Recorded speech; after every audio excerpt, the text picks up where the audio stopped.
Welcome to Crys the Artist TV, the place to be to create a life filled with beauty.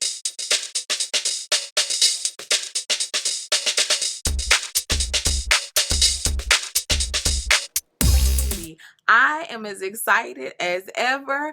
I am doing the next 6 weeks filled with DIY costumes for the upcoming festivities at the end of October, if that's something you celebrate. But I love playing in makeup and dressing up, so I get excited around this time. Even if I'm not going anywhere, I have to just play and have a good time. So rather than doing this without anyone seeing it except for myself and a few occasional photos I send out to friends, I figured I'd give you an inside glimpse on how I create costumes for my festivities. I'm really big on saving coins when you can, and it doesn't make sense to me to spend money on such a festivity as the end of October. So I choose to go into my closet and into my inventory at home and see what I can create. And I figured that because I get compliments so many times, I'll give this to you. My Rosie the Riveter was inspired, of course, by Rosie the Riveter, which I will insert her picture here.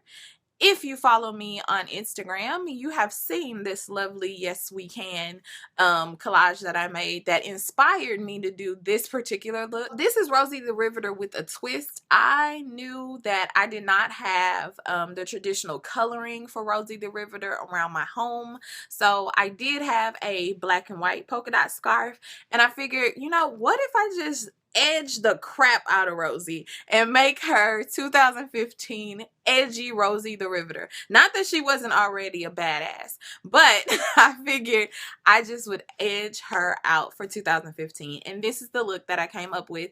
And that's the thing about the holiday, the festivities that are coming up, is that you don't have to be so cookie cutter. This is spot on. This is what it is. Think outside of that box. I keep saying the box doesn't exist. Work with what you got and just have fun with it. We're going to start with something just a little simple, which is Rosie the Riveter. Is probably one of the easier looks I'm going to do, and work our way up to even some special effects type of costume and makeuping that you can do with everyday things around your house. I don't think y'all are even ready. I'm so excited. So we're going to go ahead and get started now. So we're going to do the foundation just like I did in my fall makeup tutorial from last week, using beauty cream just like a moisturizer, applying that all over my face, and then following that with the MAC face and body and applying that all over my face just like I would a moisturizer. And I showed you there about how much I usually use. And just making sure to take it all the way down through your neck, under your chin, all that good stuff. We don't want our foundation to look like a mask. Following up with the Studio Fluid Fix, as a concealer under my eye area, making sure to do one eye at a time using my ring finger. And you do one eye at a time to prevent creasing. Following and setting that with the MAC Skin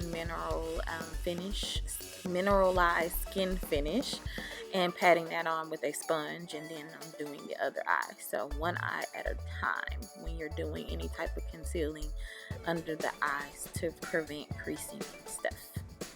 Now going in, just setting everything, and I'm going to set everything because my highlight this week is going to be a powdered one. Last week I only set just the perimeter because we used a cream, but I'm going to use a powdered highlighter, so everything was set.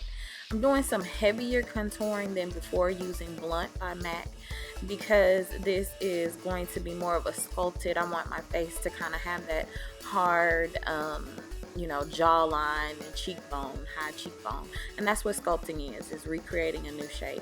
Because we're going to have the dark lip, I'm going to mix two blushes together, and that is going to be the like brick color there, and I don't know the brand, I've had it for years, and that NARS that I always use to put on as a blush. I'm now going to take my time with my brows and comb through with a brow brush here, or you can use a spoolie, and then using the Urban Decay palette, like always, the faint and the dark, that dark brown and a dark black, just filling in my brows just like I did last week. If you want to kind of a slower, more detail, you can view that tutorial. I will have a little box come up right now so you can see that if you'd like to kind of see what that looks like, showing you here the difference between a defined brow and one that isn't defined yet. So we're going to even things out and go ahead and do the other brow.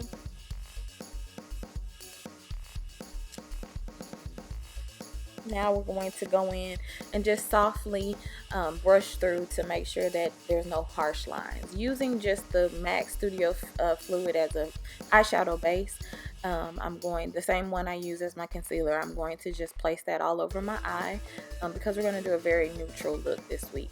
Taking the same Urban Decay palette that I use for my eyebrows, I'm just going to do what's called a whitewash of the lighter color all over. It's like the light yellow they have, concentrating some of the yellow down by my lower lid, but just kind of placing it all over. Using Naked 2 from that palette, I'm using it as a transition color into my crease with a fluffy tapered eyeshadow brush, and just going in and kind of what they call blowing out the crease. Then I'm going to take the dark brown that I usually use in my eyebrows and just concentrate on the edge of the crease to kind of intensify that area. This is a very simple, natural look for this particular costume. You actually could leave your eyelids bare if you wanted to. This is a bronze pressed highlighter that I'm using. They sell these everywhere. Sephora, Ulta, you can get them everywhere. I don't even know the brand of this one. I think it's a Mary Kay one. I've had it for years, but the sticker wiped off. I'm doing what's called tight lining. People asked me in my email what I meant last week when I said that. And basically, you just line the area under your eyelash as well as your waterline. I choose to do mine with black eyeshadow. You can do this with black eyeliner.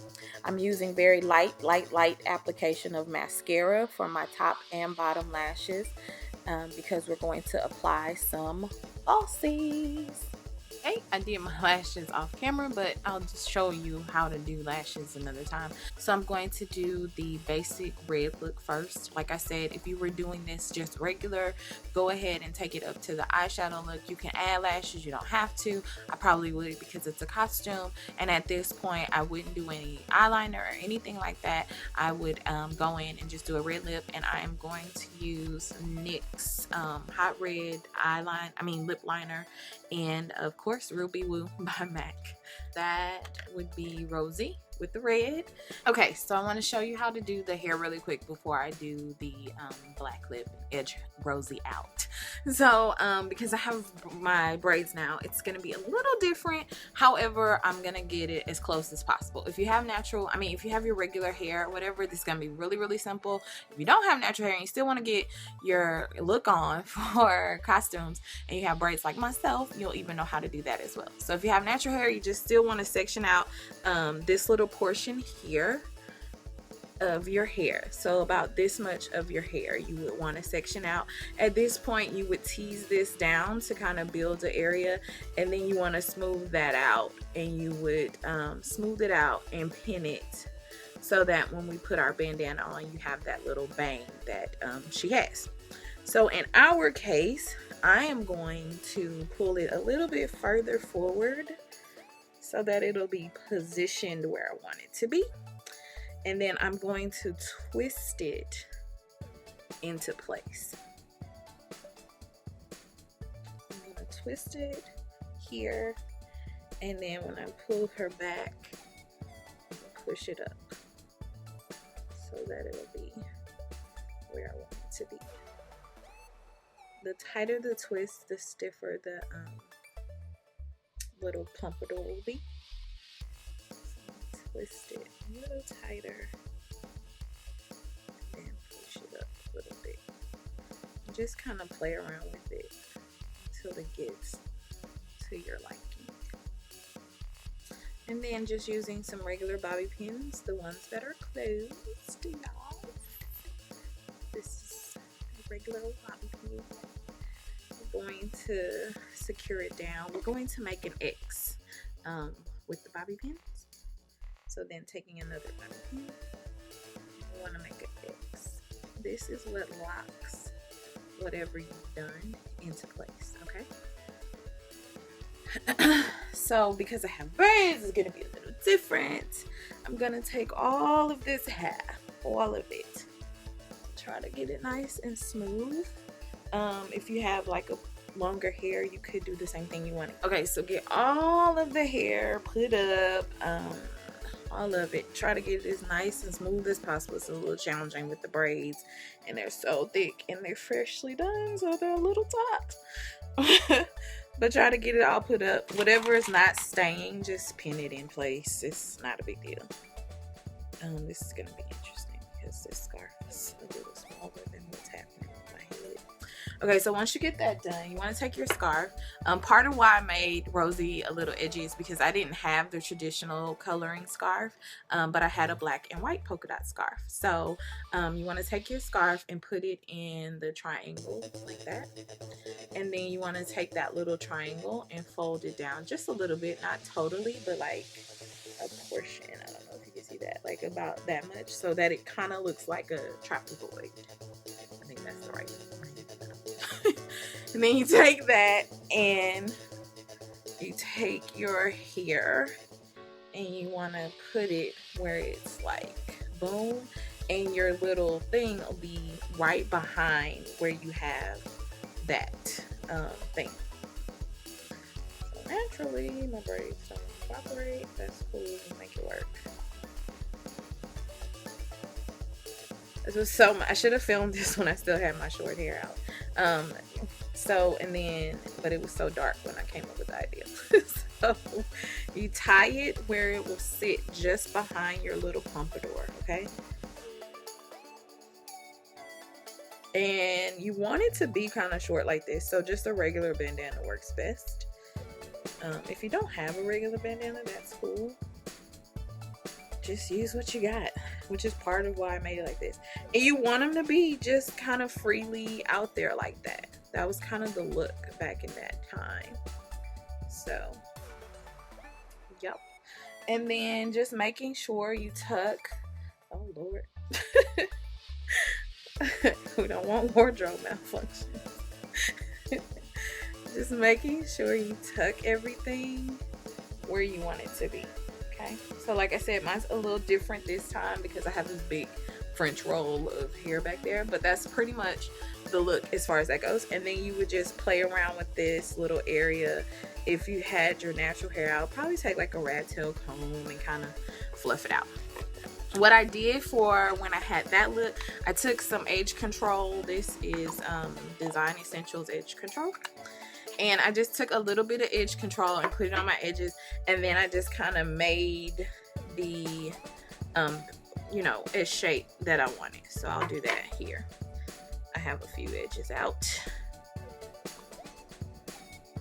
and so then you just make the S shape that you want. Because if you notice the picture that is Rosie, she has like this little finger wave look happening, and you just, you know, play around with it.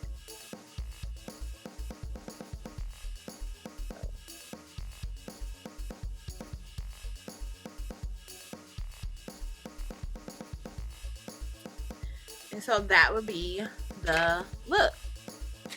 Now I kind of have a collared shirt on already. This is a sheer collar shirt. So that would be the shirt you wear. You can wear a blue jean collar shirt, or you can even go in and do like one of those workman suits, like the Dickies brand workman jumper all in one suit, and then just roll up the sleeves.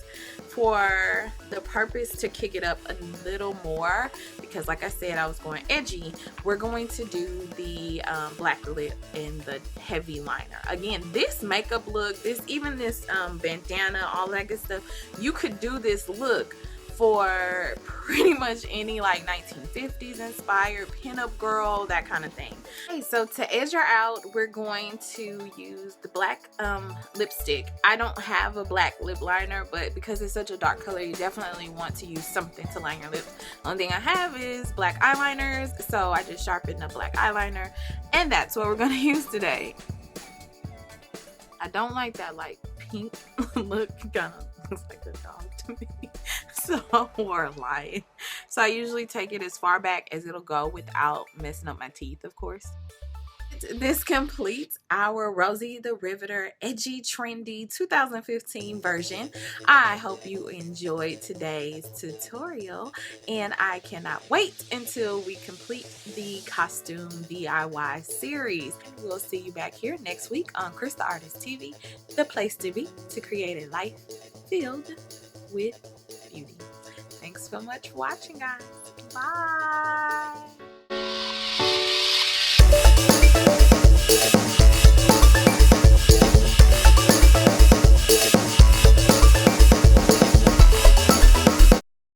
Welcome to Crys the Artist TV, the place to be to create a life filled with beauty.